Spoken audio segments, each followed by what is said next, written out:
Bem-vindos ao Cultura e Consumo Pod. Hoje, no episódio Entendendo o Conceito de Estética no campo da cultura e consumo, mergulharemos em um universo fascinante onde a beleza encontra a cultura, o consumo e a sociedade. Exploraremos o significado profundo por trás do termo estética, desvendando suas raízes conceituais e sua evolução ao longo do tempo. Desde as teorias filosóficas às tendências contemporâneas, examinaremos como o pensamento estético se desenvolveu e moldou essas percepções do mundo ao nosso redor.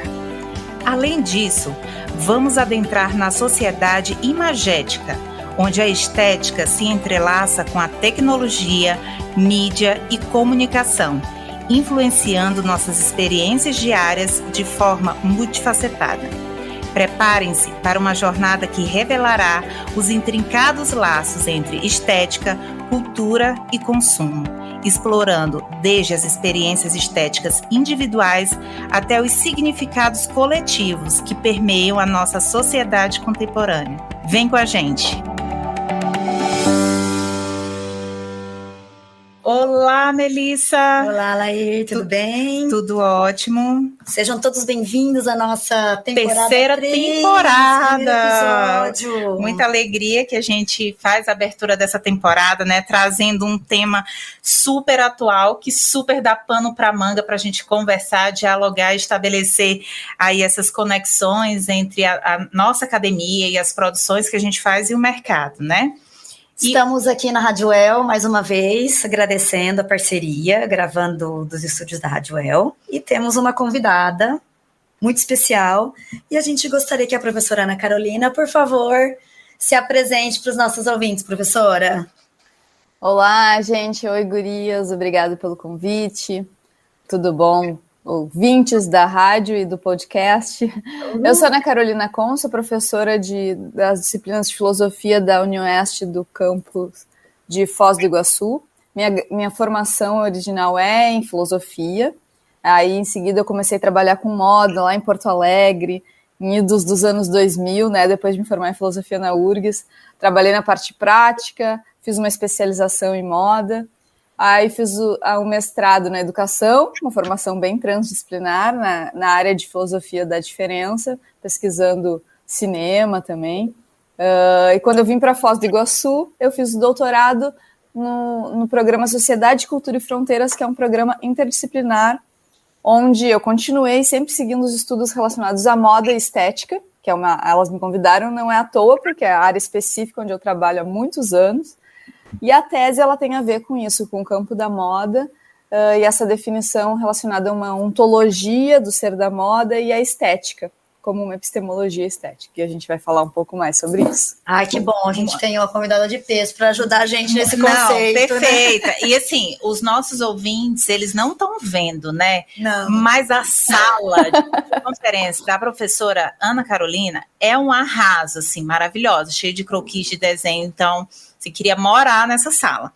Então, vamos começar a desvelar e, né, descascar aí esse abacaxi, que para muitos que a gente se estudou muito, se esmerou aí na criação desse roteiro, né, para a gente poder entregar assim, um conteúdo realmente relevante de impacto para o nosso ouvinte. A gente teve alguns textos acadêmicos, o Charters 2006, que ele vai falar desses produtos estéticos e consumo estético. Então, todas essas referências que a gente for citando ao longo do programa, elas vão estar na descrição do episódio, nas nossas plataformas de streaming, tá?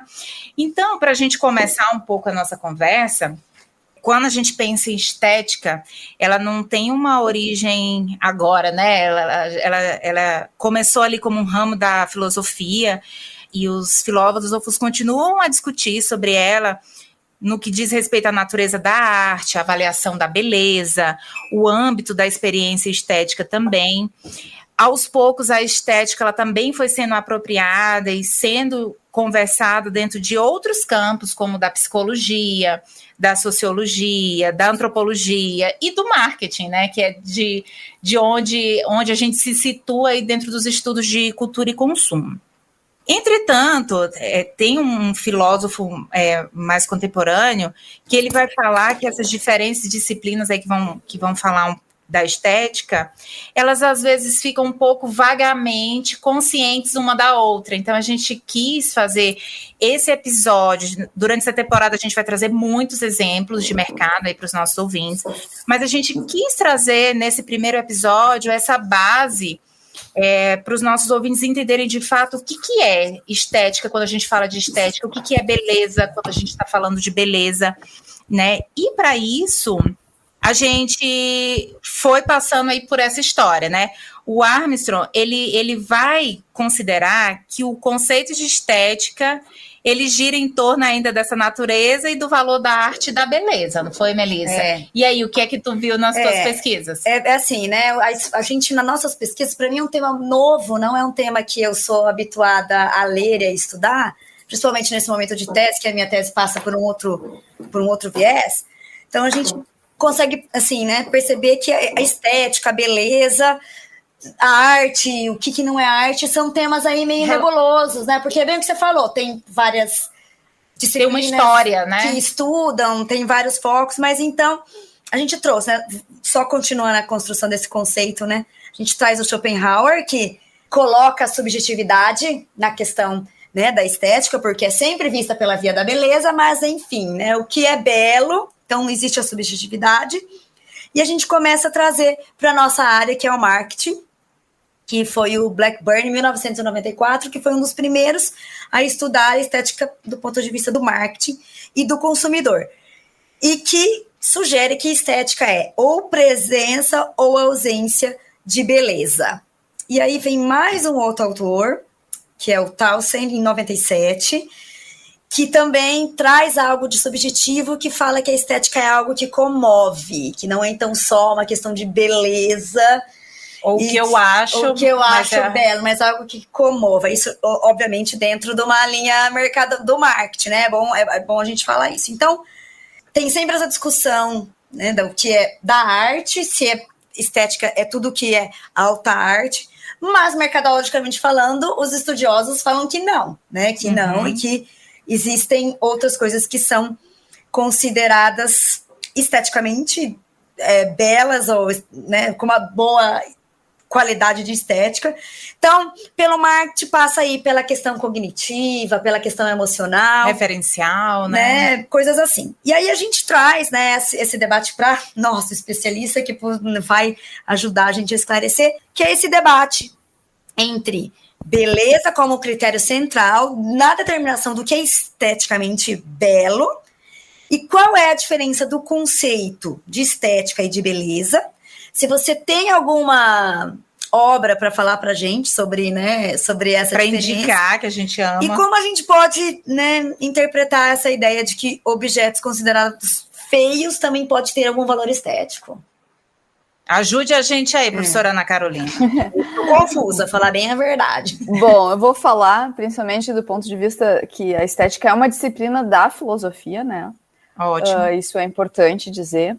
Mas que realmente essa disciplina eu já ministrei para o pessoal do jornalismo e da publicidade, disciplina de estética, porque mesmo esses conceitos originariamente filosóficos, tradicionais, assim, eu acho que eles são importantes porque a discussão de arte ela vai culminar depois numa discussão de uma arte de massas, né? E por que não na questão diretamente relacionada ao consumo, publicidade e ícones de massa, né? Eu acho que isso faz muito sentido nessas relações. Mas então é isso, é uma disciplina da filosofia, tá? E que ela vai estudar principalmente as definições, como a Laíra até já expôs um pouco, a discussão do que seria a arte e principalmente as sensações ligadas à experiência estética. Quando a gente entra em contato com, em primeiro lugar, em princípio, com uma obra de arte, mas também com outras coisas que a gente pode pensar, como a própria natureza, né?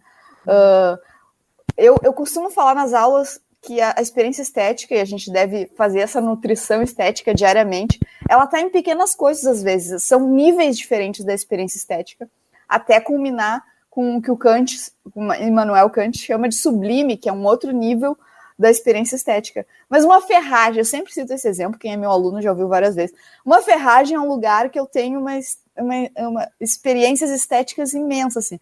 Na época, quando a pessoa trabalha com figurino ou produção de moda, tu tem cada ideia ali a partir daqueles objetos que são de outro universo, não são do teu universo de trabalho, né? Não é da vida acadêmica. Então, a ferragem seria um exemplo disso. Mas a gente tem a moda, a leitura das vestes, como eu encaro, tá? Eu acho que essa leitura dos objetos do campo da moda, que vão além da moda como fenômeno, eles passam, quando a gente fala sobre o vestir, ele passa necessariamente por uma experiência estética, tá? Uhum. O termo estético, ele vem de uma palavra grega, que é a estesis, e ela está relacionada justamente às sensações, aos órgãos dos sentidos, à sensibilidade. Vocês podem ver que é próximo ao sinestesia, né? A sinesteses. Então, o primeiro modo de contato que a gente tem com o mundo, de fato, é através dos sentidos. Tem até uma frase do Oscar Wilde, só um tolo não julga pelas aparências, e aí parece que é muito fútil essa frase, né? Mas, na verdade, ela é o primeiro modo que a gente tem contato com alguém. A gente vai olhar, a primeira coisa é esse visualmente, depois vai tocar. Então, o sensível, a aparência, é a primeira forma de conhecimento. Depois a gente vai ter outros, né? O entendimento. Mas primeiro, então, a gente tem os sentidos, o tato, a visão, o cheiro. Então, de algum modo, a estética ela tem esse sentido cognitivo, né? De conhecer pelos sentidos. Essa experiência estética, às vezes, ela é falada como uma sensação pura, algo que nos tira dos eixos quando é algo... Não é um objeto cotidiano que eu vejo todo dia, mas é algo que me dá uma experiência um pouco diferente, distinta, assim como a Lair gostou ali dos meus quadrinhos, dos meus objetos estranhos ali. Então, é algo da beleza que nos tira desses eixos, assim. É diferente de um conhecimento matemático ou do trato com os objetos cotidianos, assim. Já quando a gente fala de beleza ou belo, tá? A gente pode pensar a partir desse filósofo, Immanuel Kant, que escreveu lá no século XVIII, tá? De uma sensação de vermos algo dito belo. Pois a beleza não é dita do objeto. Isso é importante, assim, que o Kant nos apontou desde lá, tá? A beleza não é dita do objeto. Quando eu digo que uma flor é bela ou a grama é bela, eu estou falando de um predicado sobre a minha sensação de quando eu vejo isso. Uhum. A beleza, ela não se predica do objeto, tá? Embora ela tenha essa forma de objetividade que eu falo, a flor é bela, num sentido objetivo, isto é belo, e a gente se entende quando fala isso, embora pode discordar, né? Essa é a diferença do juízo da beleza. É um conhecimento subjetivo, por isso que é subjetividade. É diferente de dizer que a flor é vermelha, um predicado que estaria na flor, e que a gente tem objetivamente um juízo objetivo nesse sentido, né? É um predicado da flor, um conhecimento objetivo. Inclusive, os juízos da ciência, passível de desconstruir ciência, são esses juízos, como a flor é vermelha, por exemplo, eu vou fazer ciência disso. E aí, indo para as dicas de leitura, né, que as gurias me pediram aqui. Bom, eu recomendaria, primeiro, para alguém que quer saber o que é estética, ler a Crítica do Juízo do Kant. Mas eu compreendo, né, que nem todo mundo vai mergulhar nessa filosofia kantiana, e tá tudo certo, não é o grande lance aqui, não é necessariamente para se compreender esses temas e relacionar eles com o consumo e com outras atividades que a gente precisa dessa leitura. Então, eu aproveito para vender meu peixe, né, fazer uma propaganda aqui do livro que eu escrevi, que é baseado na tese, que é O Ser e a Moda, a Metafísica. Por favor, faça sua propaganda. A Metafísica do Vestir, tá? Esse livro é uma definição desse ser da moda. O nome do livro é O Ser e a Moda, que é necessariamente uma ontologia. Ontologia, a gente podia fazer outro podcast para falar disso, mas é a natureza das coisas, é o ser das coisas. Então, o que é esse ente, essa coisa que é moda, e esse aspecto que seria uma compreensão estética desse objeto. E aí é isso, onde eu lido com essa possibilidade de uma epistemologia estética. Então, nesse livro tem tópicos que a gente vai tratar aqui, do que as gurias queriam conversar, eu acho, porque tem diretamente esse diálogo com estética e moda, né? Porque o livro ele pretende conceituar o campo da moda, e eu não falo somente dessa moda como fenômeno, a moda como é usualmente conhecida, né? Essa moda como fenômeno, com mudanças. A moda, esse termo, ela tem um começo, né? Que seria quando começam as mudanças na veste, ali, final do Renascimento, início do Renascimento, final da Idade Média. A partir daí só existiria moda no Ocidente, né? Mas a gente tem uma não moda e uma antimoda também, mas aí quem quiser conhecer depois pode entrar em contato. O livro, né? E um livro que eu acho bem interessante também, que eu vou recomendar, é o Produção Estética, Notas sobre Roupas, Sujeitos e Modos de Vida, da Rosane Preciosa, tá? Produção Estética. É um livro que está esgotado, gente, mas ele se encontra em bibliotecas, às vezes em sebos, tá? Nas bibliotecas das faculdades normalmente tem ele, pelo menos nas de moda tinha. E já fica, quem sabe a autora já pediu um dia para ela, não disponibiliza isso em PDF aí, né? Já lembrando aí. Outro livro bom para ter umas questões bem pontuais se chama, em espanhol, La Cuestión del Arte, que é da Helena Oliveiras, Estética, La Cuestión del Arte. É uma argentina. Esse livro foi aquelas casualidades da vida, sabe? Eu pedi para minha mãe foi a Buenos Aires e eu pedi, que se tiver um livro de estética, tu me traz. E ela trouxe um livro extremamente importante que eu não conheci e fez parte da minha jornada. E a última questão sobre o feio, né?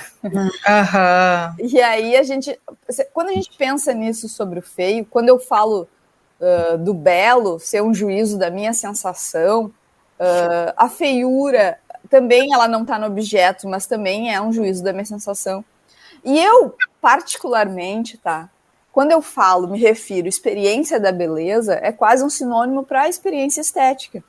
Porque está incluindo aí também a experiência com o que é feio, horrível, grotesco, né? Em geral, são temas que me interessam bastante, pertencem ao estudo da estética, tá? Mas são modos diferentes da experiência estética. Inclusive, eu falo muito dessas experiências nesse livro também, porque a trajetória da própria moda e do consumo, elas caminham junto com esses problemas que as artes modernas nos colocaram, né? Isso. As artes contemporâneas nos colocaram, de objetos que não vão agradar com um prazer harmônico, mas eles vão desacomodar, e a experiência estética vai vir desse desconforto. E eu também trago um filósofo que eu descobri, que é o Jean-Stéphane Afeissat, que é um francês, tá? Com esse sobrenome bem árabe. Ele escreveu A Estética da Carniça, ou da Decomposição. Também é um tema que eu acho bem interessante, vai estar dentro desses espectros aí, do que não é belo no prazer, do que é agradável necessariamente. Não, eu acho que é ótimo, né? Porque quando a gente pensa aí na beleza, quase que automaticamente a gente pensa também, né? Aquilo que não é belo logo é feio, né? Então, assim, não logo necessariamente, porque, né? Eu acho que, como muito bem explicado, não está no objeto, tá nos olhos. Sim, é subjetivo, né? Aquela coisa, quem ama o feio, bonito lhe parece. Né? Lembrei dessa frase, assim, que não sei de onde vem, procurei, mas assim, eu lembro de já ter lido no livro do Patinho Feio, e tem outras, tem literatura do Monteiro Lobato também que traz, mas enfim, né, é uma frase que a gente cresceu ouvindo também. Quando ela falou de expressão, né, estética, me veio uma coisa na cabeça que eu tenho, né, que me pareceu uma experiência estética.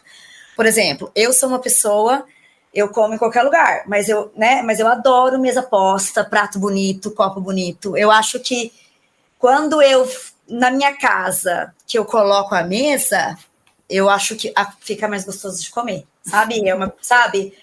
Por exemplo, o vinho, né, na taça correta, eu acho que fica mais gostosa. E ao mesmo tempo, esses tempos eu fui no meio do mato, que eu adoro o meio do mato, e aí no meio do mato a gente come na cumbuca com colher, que é muito mais gostoso do que comer no prato chique, né? Então eu fiquei pensando, nossa, essa experiência, isso me veio na cabeça, não sei se é Mas quando você estava falando, me veio isso é uma experiência estética no sentido que eu me sinto melhor comendo de algum jeito determinada situação que eu me encontro. Em determinado contexto, assim. Quem usa esses termos para... Vocês devem, é bem da área de vocês, o Lipovetsky, né? Ele fala muito dessa... Ele tem até um livro sobre a estetização da vida, eu acho que é uma coisa assim. Mas nos outros anteriores ele já falava sobre essa sedução estética dos produtos de luxo. E aí vai ter a boa apresentação de um prato muito relacionado à gastronomia, de luxo, sim, os móveis com veludo agradável, tudo ele vai falar, vai trazer bastante isso justamente para essa experiência do luxo. Ah, legal. Então, assim, eu acho que a gente avançando, né, caminhando um pouco mais no tema, um ponto importante que a gente identificou, que toda essa discussão que a gente tem feito e tal, ela também tem um sentido quando a gente pensa na sociedade, né, nesse juízo estético construído socialmente, e historicamente a gente viu ali a relevância e o papel do Bourdieu em pensar socialmente também essa construção aí desse conceito, desse juízo estético. E aí, isso coloca a gente aí dentro do campo da sociedade de consumo, no ponto que é a sociedade imagética que nós vivemos hoje, né? Então, a gente vive nessa sociedade que é o reflexo dessa evolução estética também que aconteceu aí ao longo dos anos, né? E é um fenômeno também sociocultural, né, do nosso tempo, aí, do espírito do tempo que nós vivemos. E aí, eu acho que a nossa grande inquietação, que era o que a gente tinha aí para conversar com a professora Ana Carolina e pedir ajuda, ao mesmo tempo que a gente entende essa estética como sendo subjetivo, e que é fácil de entender isso, certo? Assim, do ponto de vista cognitivo, é fácil a gente entender que a experiência estética, ela está nos olhos, de fato, de quem vê, né? Olhos bem, entre aspas, porque mesmo pessoas, por exemplo, que não têm visão, conseguem ter essa experiência estética. Mas, ao mesmo tempo que a gente entende essa subjetividade, a gente vive uma sociedade que as redes sociais, por exemplo, elas vão acabar reforçando muito alguns padrões de corpo, do que é belo, né? Então, existe uma tensão, assim, professora Ana Carolina, na sua percepção, entre esse individual e esse coletivo, esse meio social onde eu vivo e dentro do qual eu acabo me vestindo também, me socializando, comprando, consumindo, enfim. Bom, eu acho que sim, né? Mas primeiro, voltando um pouquinho ali, que a gente pode pensar que coisas, na verdade, né? Coisas distintas podem provocar experiência estética nas pessoas, né? Porque a gente pode pensar que também pessoas que não estão nesse meio das redes sociais, os aborígenas no meio da Austrália, ou pessoas do passado, também tinham experiência estética. E o que muda nisso, né? Não é necessariamente uma mudança temporal, porque essa disposição de ter essa experiência, de achar algo belo, ela existe em qualquer dessas culturas. O que vai mudar realmente, aí é realmente vai ter uma relação de acordo com a cultura que tu está inserido, com as bagagens anteriores, e me parece até uma influência externa, né, que no caso na nossa inserção vai estar muito relacionada a redes sociais, às mídias contemporâneas, né? Então vai mudar o que vai nos provocar isso, mas essa disposição é importante dizer que todos teriam, em qualquer lugar, dependendo do tempo, legal, né? E aí aqui a gente pode falar do que se chama os padrões de beleza, né? Legal. Porque até um bom exemplo, né, é que as escarificações, por exemplo, algumas culturas acham isso belíssimo, outras não vão ter o mesmo espanto, vão até querer rechaçar esse tipo de coisa. As moças as mulheres girafas, né, daquele pescoço, é um ideal, um padrão de beleza muito único de uma região. E a gente também vai achar bonito, e me parece que a gente acha lindo de uma maneira diferente de como elas acham no seu cotidiano, né? Então, o que a gente tem? Esses padrões de beleza que na contemporaneidade vão causar distúrbios sobre a aparência, nessa busca por um ideal de beleza da contemporaneidade, né? E se hoje a gente tem essa busca por o estilo ligado aos esteroides ou os músculos aparentes, academia, e as pessoas, a gente tem também uma coisa, né? O formato de rosto, boca, as pessoas recorrem a centenas de procedimentos estéticos, né? Consequentemente, a gente vê todo mundo com esse mesmo rosto, boca, sobrancelha, uma grande padronização. Cílios, cabelo. E a gente tem isso hoje. E nos anos 90, se vocês pensarem, o ideal de beleza era uma magreza excessiva, doentia, né? E a gente viu a eclosão de transtornos alimentares relacionados a isso, né? Então, são coisas que, nesse sentido, esses padrões vão mudando e as influências do meio que fazem aí, às vezes, até me pergunto, né? Eu acho isso de fato belo, aí isso funciona até para moda, para consumo, ou eu estou influenciada por uma coisa que virou uma tendência. Eu acho que as pessoas, às vezes, a gente tem esse questionamento, né? Aí, sobre essa tensão que a Laí perguntou, dessa individualidade coletivo, acho que vocês, não sei se vocês conhecem o autor, o George Simmel, que ele escreveu Filosofia da Moda em 1905.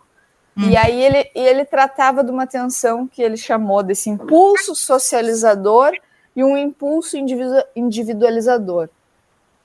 E eu acho essa teoria dele, antiga, tudo, e até hoje ela nos ajuda a pensar um pouco esse consumo, essas tendências, e até a composição identitária, que é de como a gente se compõe a nossa própria identidade, seja na aparência, nos gostos, né? A gente tem uma necessidade, o que seria isso? Uma necessidade de nos sentirmos pertencentes a um grupo específico, né? E, ao mesmo tempo, a individualidade se destacar diante deste grupo, né? Na prática, o que a gente vê em redes sociais, nesses exemplos que eu estou dizendo que as pessoas estão meio padrão de beleza, né? As pessoas muito iguais, todas as celebridades com o mesmo rosto, né? E aí a gente pode se questionar, assim, nesse sentido, eu acho que tem um espaço para o questionamento. Qual o espaço das subjetividades, né? Porque se a gente vê até, por exemplo, as pessoas que mostram seus cotidianos em redes sociais, né? O vlog do dia aqui, olha minha família aqui. Parece que não há um espaço para subjetividade, né? Essa esfera, até falando isso sobre outra filósofa, Hannah Arendt, essa esfera do privado, ela já se mistura à esfera pública, né? Não há uma divisão, mas ao mesmo tempo tem alguma coisa diferente ali, tem alguma coisa que tem que ser escondida, gente, não é possível. E aí parece que essas subjetividades, elas estão meio afastadas, meio mutiladas, né? Porque as pessoas trocam isso por uma imagem que seja massificada, essa transposição de um cotidiano super feliz de uma rede social. Aí, vez por outra, a gente descobre, né? Parece que não era tão bem assim, o casal se separou, a criatura saiu da igreja, sei lá, às vezes a coisa explode, né? E aí esses problemas se refletem. Nesse sentido, parece que as subjetividades, elas estão meio escondidas mesmo, né? Não sei se a gente pode pensar a individualidade mesmo, né? Esse processo.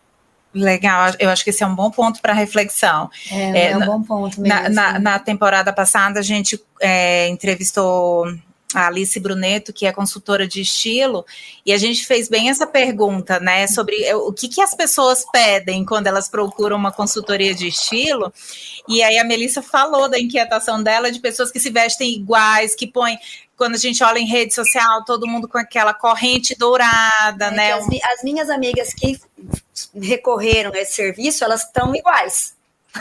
O cabelo na mesma altura. Cabelo na mesma altura, alfaiataria, né? Assim. E, na verdade, esse processo de consultoria, ele deveria ser o contrário, né? Porque ele deveria exacerbar a tua individualidade.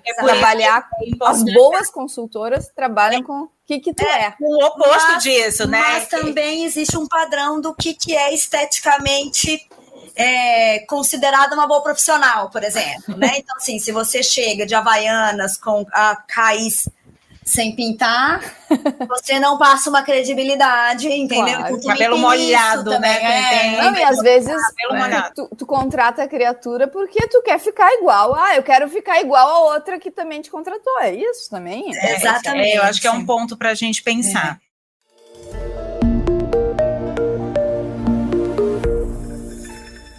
A gente chega, né, nesse momento do nosso episódio, a gente sempre traz uma dica cultural para os nossos ouvintes. Então, a gente gostaria de saber da sua dica, professora. O que você vai indicar para nós também? Para nós também. A gente sempre vai atrás. E para as pessoas que estão... Mas não precisa ser nada contemporâneo, né, Guria? Não. Fique à vontade aí, só para a gente expandir um pouco os horizontes mesmo. Bom, eu tenho umas dicas que são voltadas para um cinema de horror, tá? Porque para quebrar essa as pessoas vão pensar beleza, acham que tudo tem que ser agradável e belo, mas a gente vai pensar a experiência estética. Eu recomendaria 2 filmes interessantes. Um é o Suspiria, é um filme do Dario Argento. Ele é de 1977, tá? Tem uma versão de 2018, viu? Mas eu recomendo o de 77. O de 2018 não é ruim, tá? Mas o de 77, ele tem todo um art déco. Se passa uma menina que vai estudar balé na Alemanha, e aí tem toda uma relação.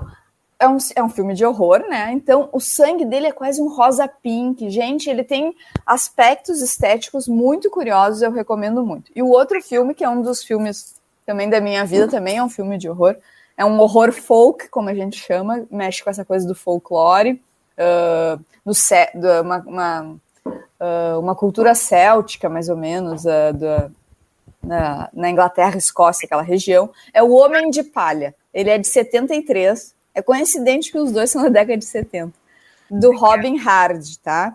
Esse filme é com Christopher Lee, tá? O Homem de Palha, não vão assistir o Homem de Palha do Nicolas Cage, gente, que é horrível, não é o mesmo. Tá. Realmente foi uma refilmagem, mas de uma releitura totalmente diferente. Esse filme de horror folk, ele tem uma outra questão das máscaras, que eu acho muito interessante, as fantasias, uma cultura bem específica, assim, e ele traz alguns questionamentos interessantes. Então, não são filmes que vão tratar especificamente da beleza, mas a temática de horror, ela vai trazer essa experiência estética muito exacerbada, assim. Então, é minha recomendação.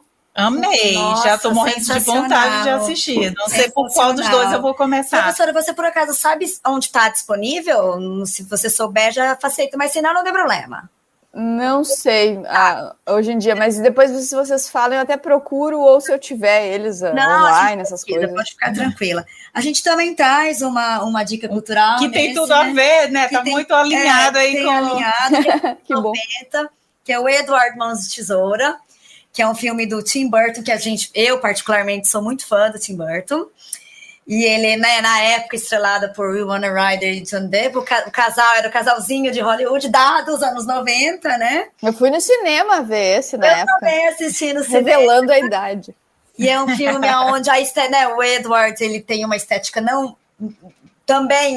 foge do convencional, foge do convencional. E ele é muito amoroso e sensível, mas ele machuca as pessoas por conta, né?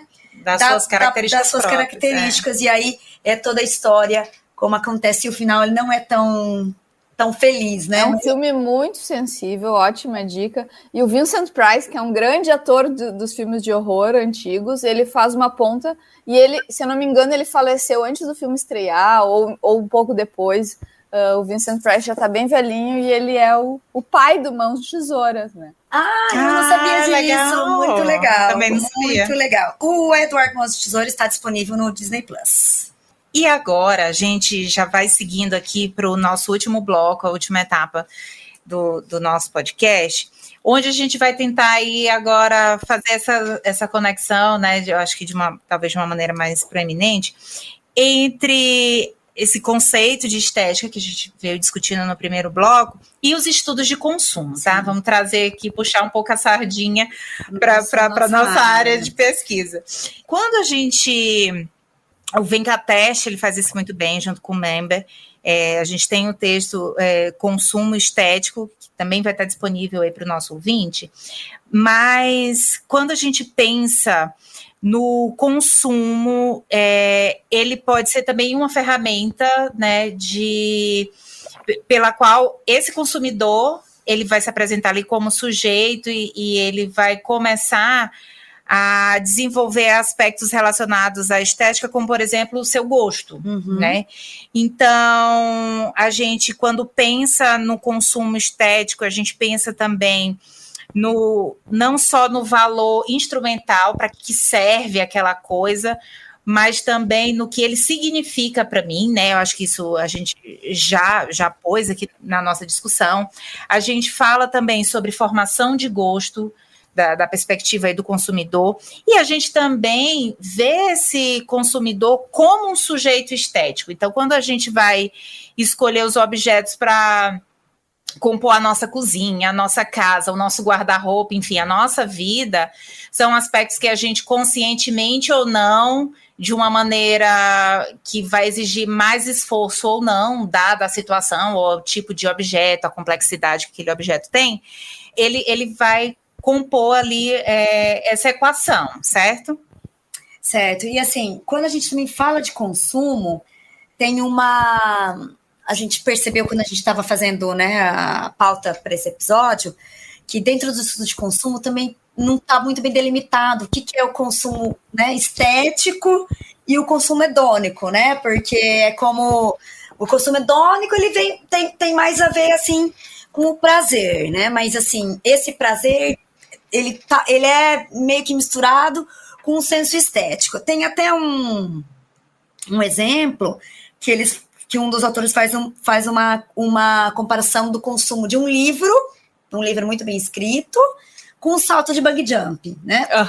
Os dois podem ter uma experiência, assim, os dois vão ter uma experiência hedônica de gerar prazer, mas nem as duas podem ser consideradas uma experiência puramente cognitiva. Então, quando a gente vai falar de cultura e consumo e estética, a gente tem essa questão, e aí tem a questão que a cultura e consumo traz fatores extremamente simbólicos para essa discussão.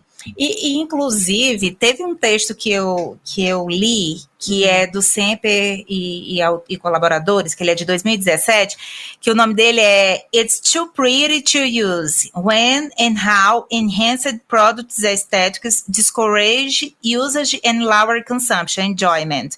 Então, assim, produtos que às vezes são tão bonitos... Que você... É do Journal of Consumer Research, né?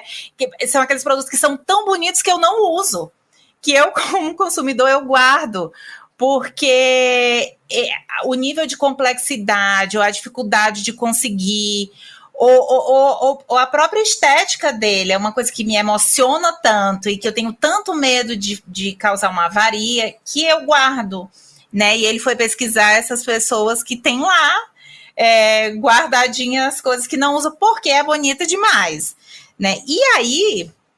A discussão que a gente queria aproveitar a professora Ana Carolina aqui na mesa com a gente para discutir, pensando assim, nos diferentes significados, né, estéticos relacionados a essa experiência sensorial. Então, cada pessoa vai ter isso, né, como a gente já conversou.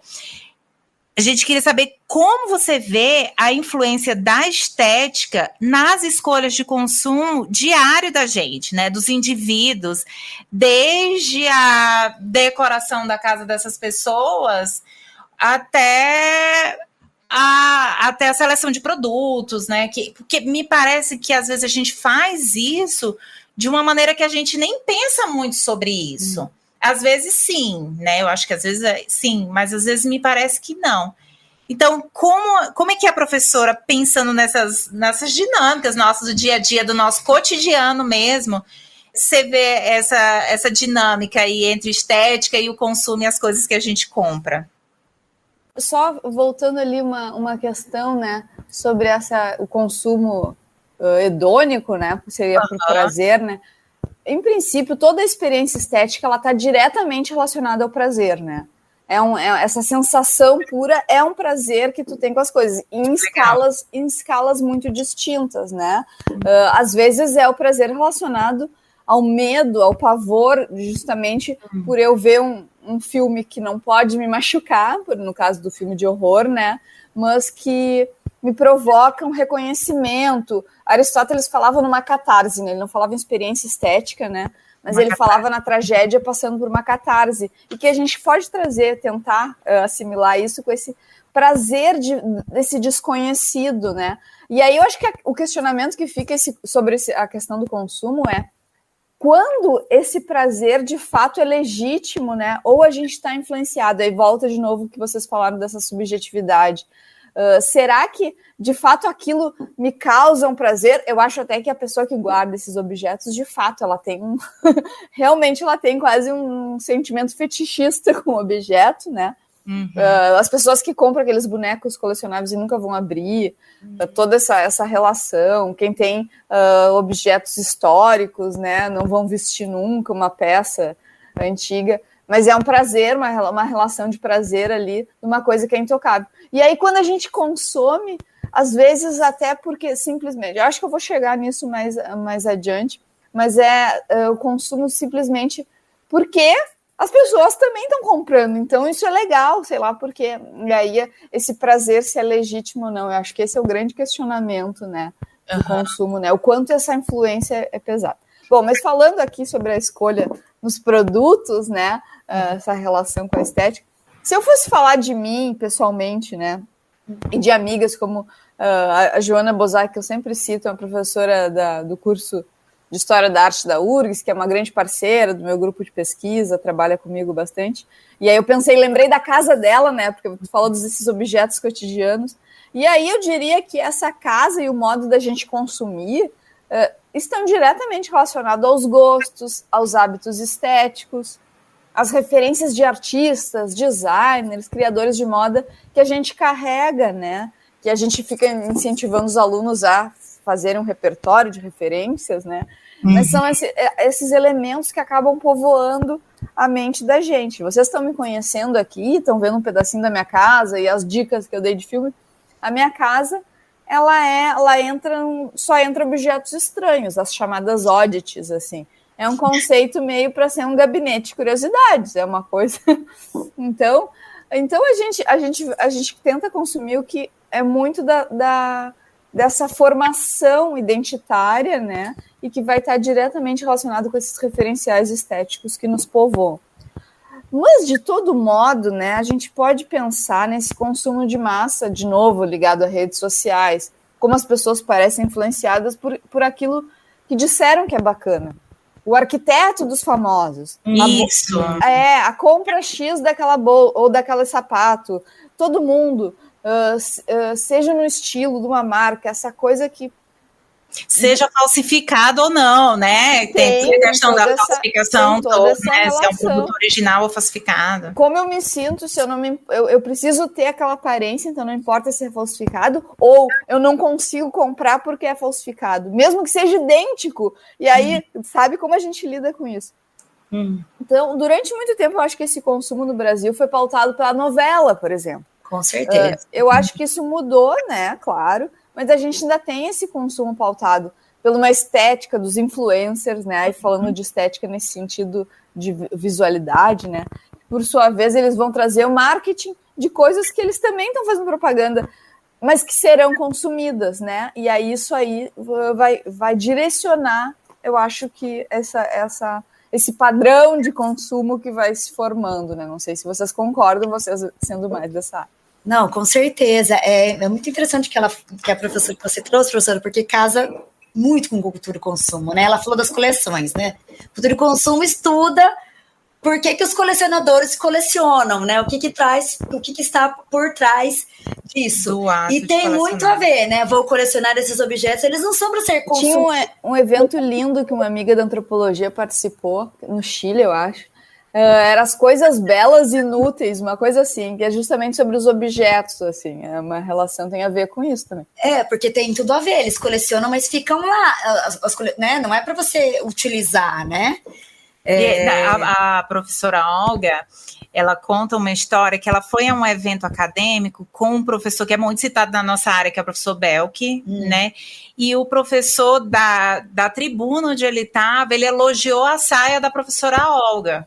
E a professora Olga simplesmente não usa mais a saia, porque ela tem muito medo, porque, assim, o professor Belk, a gente é muito tiete, assim, do trabalho dele, né? Então ela tem muito medo daquela saia que o Belk elogiou se perder, se desgastar. Não acredito. Aí um cafezinho. Então, assim, são coisas que acontecem com a gente e que às vezes a gente não tá percebendo, né? O que aconteceu comigo foi o oposto, foi bem aquilo que a gente tá falando do que é uma consultoria, a imagem pessoal que trabalha com a tua identidade.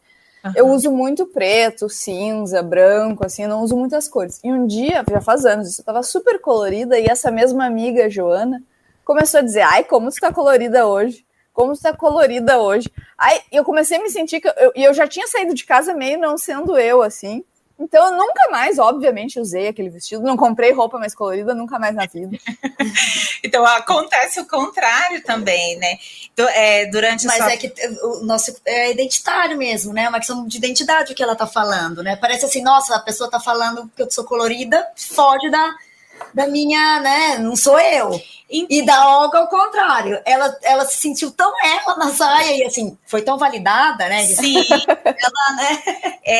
E assim, durante a fala da professora, uma coisa que me veio à cabeça, assim, primeiro quão complexo isso é, e segundo, eu tenho medo, eu acho que durante a discussão, de parecer uma conversa muito elitista, no sentido de que, para eu construir esse gosto, né, isso só é preocupação de quem tem muito dinheiro, que tem muita condição financeira, porque pessoas com difícil acesso, às vezes, o que é básico, né, como é que isso se daria para essas pessoas também, né? Então, isso, de repente, eu acho que foi uma inquietação e que a gente estuda em cultura e consumo, não só diferentes sociedades, né, como a gente falou aqui, eu assisto bastante dorama, então, assim, sei bastante de cultura coreana, por exemplo, mas também dentro da nossa sociedade, a gente tem uma diversidade cultural muito grande quando a gente fala de regiões do país diferente,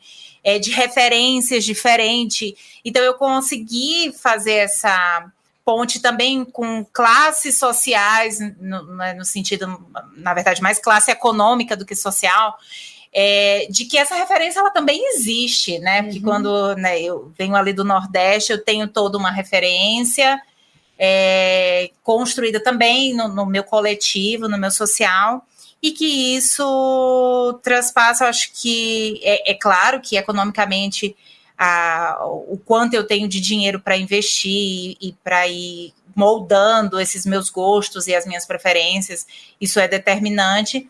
Mas isso também existe para além, eu acho, desse aspecto financeiro, né, Melissa? Sim, com certeza. Inclusive, né, eu acho que existem também esses referenciais em diferentes classes e meios, né? Sim. E que hoje em dia a gente tem uma cultura mais globalizada, que aí o cara lá que mora numa região mais de periferia vai gostar também do consumo coreano, por exemplo, né? E ao mesmo tempo a gente tem essa estética, chamada até uma estética de favela, né? Com todos os poréns desse termo, sendo consumida por elites, né? Então há uma troca de signos estéticos também, acho que muito grande, diretamente relacionado com essa cultura de consumo, né? Me parece isso, tanto, né, nos padrões de gosto musical, sim, na arte, a arte das ruas sendo algo que vai parar nas galerias. Então, essas trocas de sentidos, não sei se... É vivo, né? Essas trocas são vivas. E daí também a gente, falando disso, né, dessas trocas de símbolos, traz sempre para a nossa área a questão da simbologia no consumo, que é extremamente importante. A gente indo já para a última pergunta, a gente não pode deixar, né, falando da linha do marketing. Difícil na linha do marketing, não existe, né, o que é um objeto estético com precisão, até porque o mercado se apropria de tudo, e então, assim, não tem como falar o que é estético, o que não é estético. Existem algumas classificações do que tem um minimalismo estético, né, que tem até uma figura importante, que a gente não consegue mostrar aqui, mas uma figura, né, de uma régua, né, do que é minimamente estético e do que é altamente estético no marketing. No marketing, tudo pode ter, né, uma experiência estética, não é só uma coisa ou outra. E a gente não pode deixar de colocar, né, porque falando da área mercadológica, do pós-modernismo, que tem uma influência muito grande na nossa área de estudo, essa divisão do moderno e do pós-moderno. Então, o Firestone, né, em 1991, ele fala que alguns pensadores pós-modernos adotaram ideias de estética como metáfora como a sociedade se desenvolve, né, dando a questão da estetização da vida cotidiana, que a gente já entrou nisso, né? E também a questão da hiperrealidade, né, onde a gente tem essa ideia de que imagens, né, substituíram totalmente o sentido de um processo histórico e que também oferece para a gente aí um contexto da vida cotidiana. Então, professora, assim, para a gente finalizar esse episódio, a gente gostaria de perguntar para você. O impacto do pós-modernismo na estética do consumidor é significativo, especialmente quando a gente fala em estetização da vida cotidiana.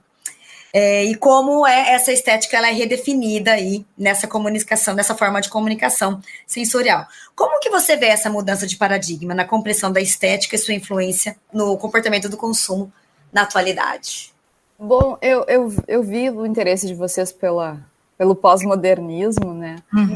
Esses dias, discutindo com o nosso grupo de pesquisa também, a gente usa muito o termo vanguarda, e aí essa discussão de quando usar cada um, né? Eu sei que às vezes o pós-modernismo ele vai estar mais relacionado a teorias,